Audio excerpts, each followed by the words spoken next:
또 그것을 이겨내고 계신 국민들께 위로와 응원의 말씀을 전하는 것이 도리인 것 같습니다. 전 세계적인 대유행 속에서도 잘 버티고 이겨내시는 국민들이 존경스럽습니다. 모두가 지혜를 모으면 이 위기도 극복할 수 있을 것이라고 생각합니다. 작년에 처음 책을 내려고 마음먹었던 때는 작년 가을, 늦어도 11월을 생각했으니 좀 한참 늦었네요. 초고로 완성하고 보니까 써진 책의 분량이 원고지로 2,400매가 넘더라고요. 정말 국민들과 함께 이야기해보고 싶은 것만 남겼는데 그게 1,600매 정도 되었습니다. 그 작업을 하는데 시간이 꽤 많이 걸렸습니다. 책을 작년에 사태를 겪었음에도 왜 또 내냐라고 물으신다면 작년에 못했던 말들이 너무 많았습니다. 애초에 10여 개의 유튜브 영상을 통해 말하겠다고 약속했던 그런 말들이기도 합니다. 그 내용이 이 책, 이 뒷부분에 있는 말이기도 한데요. 국민은 정부의 정책 결정 과정을 확인할 수 있어야 하고 잘못된 결정에 대해서는 문제를 제기할 수 있어야 한다. 이 말이 이 책의 주제이기도 하고 제가 하고 싶었던 말입니다. 전문성 없이 업무가 배치되는 공무원 조직의 인사관리 구조에 덧붙여져서 감시가 없는 행정부 조직이 사유화되고 고위직 인사가 정치화되면서 누더기가 되는 정책들이 발생한다고 저는 생각을 했습니다. 책에 제가 을지연습 중앙상황실 얘기를 실었습니다. 그 이야기는 읽어보시면 공감을 하실 거라고 생각합니다만 개인적으로는 굉장히 안타까운 일이었습니다. 그래서 당시에 좀 기사화를 시키고 싶기도 했었는데요. 그뿐만 아니라요. 제가 보고 겪었던 재정정책 관리, 그 외에 여러 사건 하나들을 문제점 그리고 국가 행정의 현실을 동료 시민들께 알리고 싶었습니다. 예를 들어서 요즘 추경 규모나 그리고 채무 비율 관련된 논의가 또 나오고 있지 않습니까? 사실 제가 기획재정부를 나온 지 이제는 꽤 오래는 시간이 흘렀기 때문에 추경 규모가 적정하냐 이런 문제에 대해서는 제가 답할 수 없습니다. 제가 말했던 부분은 그건 거대 담론이 아닙니다.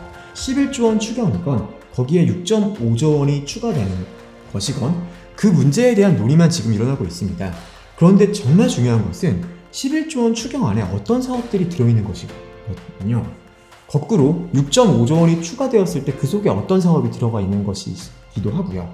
국민들 그리고 언론들에게 전달되는 정보는 그 총액에 대한 거대 담론에 대한 논의만 있습니다. 알 수가 없는 것, 세부 사업들을 알 수가 없는 것이 진짜 큰 문제입니다. 예산 편성 결과에 대해서도 기재부는 뻔히 가지고 있는 엑셀 파일조차 자료가 없다고 하면서 국민들이 요청을 해도 주지 않습니다.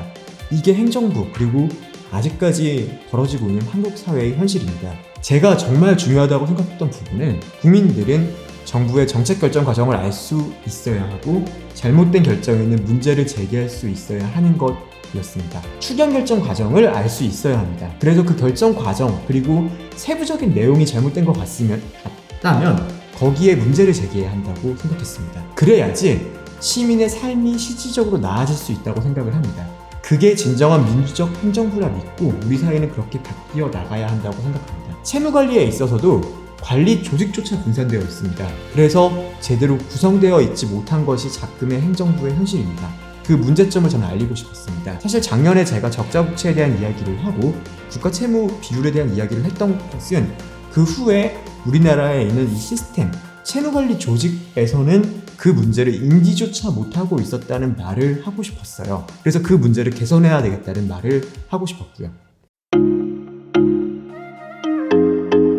제가 작년에 이야기했던 KTNG 그리고 서울신문 같은 거는 관심을 가지고 찾아보면 사실관계가 이제 거의 나와 있지 않습니까? 근데 적자국채와 관련해서는 당시 언론이나 전문가 의견 등이 좀 많이 안타까웠습니다. 그래서 이번에 좀 의도가 확실하게 명시된 문건을 제가 책에 수록했습니다.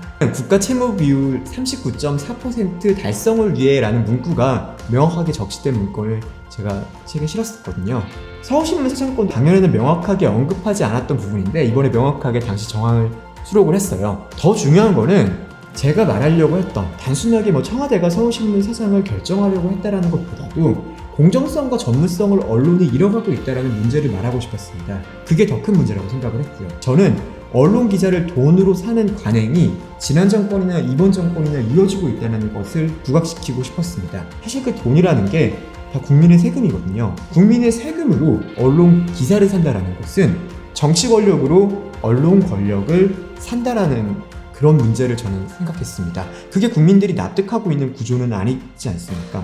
더군다나 국민들은 그 구조를 모르기까지도 하고요. 그 문제를 담고 싶었습니다. 무엇보다도 정권이 바뀌었지만 세상은 바뀌지 않았고, 저는 그 이유가 소위 청와대 정부가 반복되고 있는 것에서 비롯되었다고 생각했습니다. 그 국정운영 방식이 바뀌지 않는다면 행정부 구조가 투명해지는 것은 요원하다고 생각했습니다. 최근 선거가 바로 앞에 있으니 국회 역시도 좀 실질적으로 일하는 국회로 바뀌었으면 하는 바람이 있습니다. 그래서 국회에 대해서도 제가 본 국회에 문제점을 담았습니다. 그를 통해서 국회도 이제는 일을 하는 국회로 바뀌었으면 좋겠어요.